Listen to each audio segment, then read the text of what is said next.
like, we're still doing our first shows, and I'm enjoying doing all of this. I love talking to the crowd. I love talking about combat sports, and I like talking about sports in general. When we decided to do this show, we spoke about the main topics always being combat sports, but I also let you guys know that, hey, this is a show that we can talk about anything. If anything big happens here in South Florida and we're able to get some guests in, we'll talk about that. We'll talk about, local heroes and local, I don't want to say politicians. I don't think that's one thing that I really want to get into. But if we get somebody big in here, we'll bring that in too. Also, I'd like to say that we'd like to hear back from the fans, commentating, leaving us comments on what questions to be asked. And I like that. I want the fans to participate, to let us know, hey, listen, we want to hear more about this. What do you think about that? We're super, super anxious to hear what you guys say. But combat sports will not be the only thing that we'll talk about. We'll talk about the Heat. We'll talk about the Panthers. From what I understand, the Panthers are going right back into their playoff mode, winning their first playoff game of the season. Last year, I think they went all the way to the finals, did they? Yes. All right. So, big up, shout out to the Panthers for going and do that. And let's not forget the Marlins. I know the Marlins are having a rough time at it. They're on the losing end of their record. But don't forget, the Marlins are two-time world champions, and they beat the Yankees once, so let's keep them. Hey, they got a win yesterday, so... All right. They got about 6 in their belt around there. There you go. So we'll talk about different things. The Miami Heat.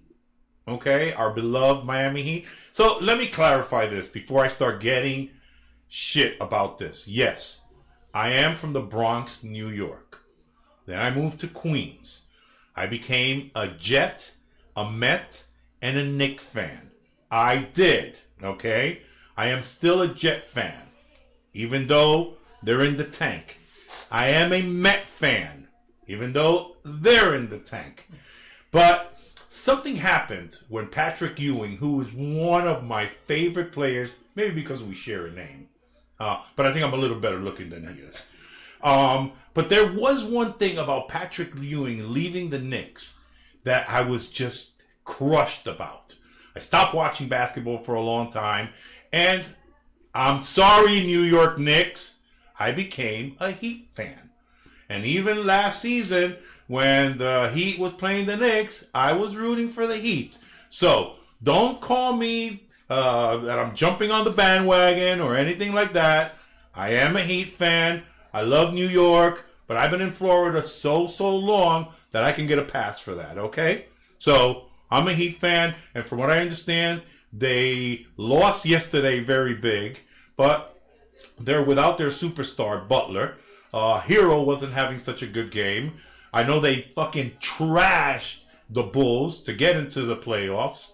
So these are the kind of things that we're going to be talking about. So again, you guys tell me. You guys say, hey, Pat, what about the Knicks? What about the Heat? What about the Panthers? What about the Marlins? What about the Dolphins? Okay, I'm not a Dolphin fan. I'm sorry, guys. I'm a Jet fan. Although, I don't want to see them lose, but I don't want to see them win against the Jets. Okay, does that make sense? So,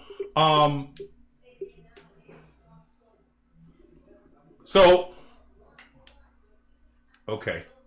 We're live streaming. I'm getting some, sorry about this, guys, but we just got some stuff from the back. So we will be talking about all of this, everything all together. I did want to touch a little bit on the local promotion companies, okay? Local promotion companies, especially for MMA, you got Combat Nights, you got 305 Fights. You've had a number of them. And I remember back in the day when we used to have the Cage magazine, we used to go to Fight Time Promotions, and Jorge de la Novad had a great promotion company. It was probably the closest thing to the UFC shows. We had the House of Fame also. So we have some good promotion companies, and we've got, look, I remember we were at a press conference one time, and Hensel Gracie was there. And this is when they were trying to put MMA into the Olympics. And there was a company, local company here called Fighter Source. They were the epitome of amateur MMA. Those guys were traveling, they were holding tryouts, they were doing great. And one thing that stood out, I remember Hensel Gracie was on the panel, and he said that Florida in itself has one of the largest talent pools for mixed martial arts. So when I hear things like that, especially from a Hensel Gracie, I'm like, so why aren't we more successful locally? Why? Look, sometimes I'm so disappointed in the South Florida fans because, you know, they don't show up. They don't support. I have been to Pro-Am shows, which I'm not really a fan of Pro-Am shows, but I've been to Pro-Am shows where the amateurs come in and you've got a decent audience. You got people cheering. Everybody comes to see, you know, their fighter, friends, families, all kinds of stuff. And then it switches over to the pros and crickets.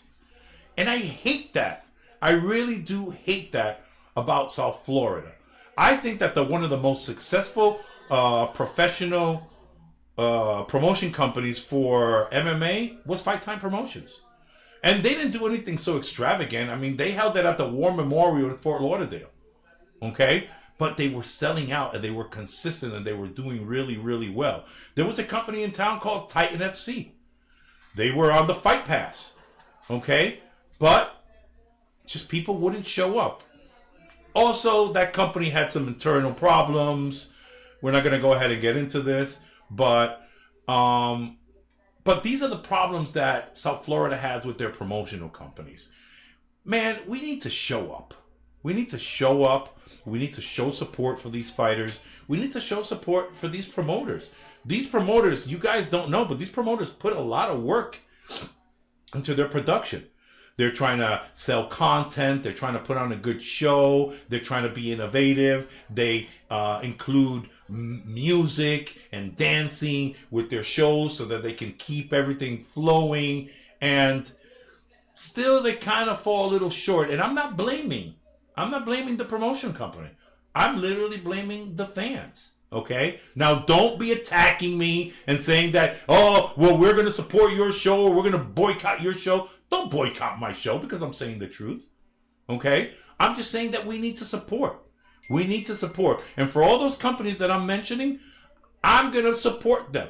And I'm going to reach out to them and I'm going to be part of their show. And if they want to do a live show from one of their shows for the Patcast, we'll go ahead and do that because we're here to support. Okay? These fighters, especially these up-and-coming fighters, the amateurs, okay? Blood, sweat, and tears is what they put into this. So we need to come out. We need to support. We need South Florida to be one of the big hubbubs, again, of MMA and combat sports, okay? One great example that has come out of South Florida, well, he's not from South Florida, but he is from Florida, is Nico Price. Nico Price is going to fight soon. He's been inactive for about a year. But when Nico Price was coming out of Fight Time Promotion, bro, that guy was 12-0 going into the UFC. 12-0. Okay? So that's what we want. I remember Baboon Palomino fighting for Fight Time Promotion. Okay? Mike Rio. I remember, there's tons of fighters that were fighting for that company that went to the UFC, or maybe they had fallen out of the UFC, came back into Fight Time Promotions, and then got their career back. So what I'm trying to say, people, is that look, man, they need support, and I'm gonna give you true stats. Okay, so again, I don't want to hear the killing me over this, but the New York Yankees are considered one of the best teams on the planet as far as MLB is concerned. And unfortunately, the Florida Marlins, even though they have 2 world titles, are considered one of the lowest teams in the MLB. But here's where they differ. The highest rating for TV MLB, guess who it belongs to? The fucking Marlins. Okay? Why? Because the fans want to stay home. and watch their sports. Now, New York, and that includes the Mets, the Jets, and the Yankees, man, those guys are sold out for years. For years. So the Yankees have the lowest viewership on TV, but they had the highest attendance. People, we need to show up for all our sports, all our promotion companies, all our local talent. Okay? And that's the word that I'm going to leave you guys with today. I'm going to say one more thing, and I know I'm getting the calls from everybody. I'm getting the calls from my engineer and from everybody in the back. Time.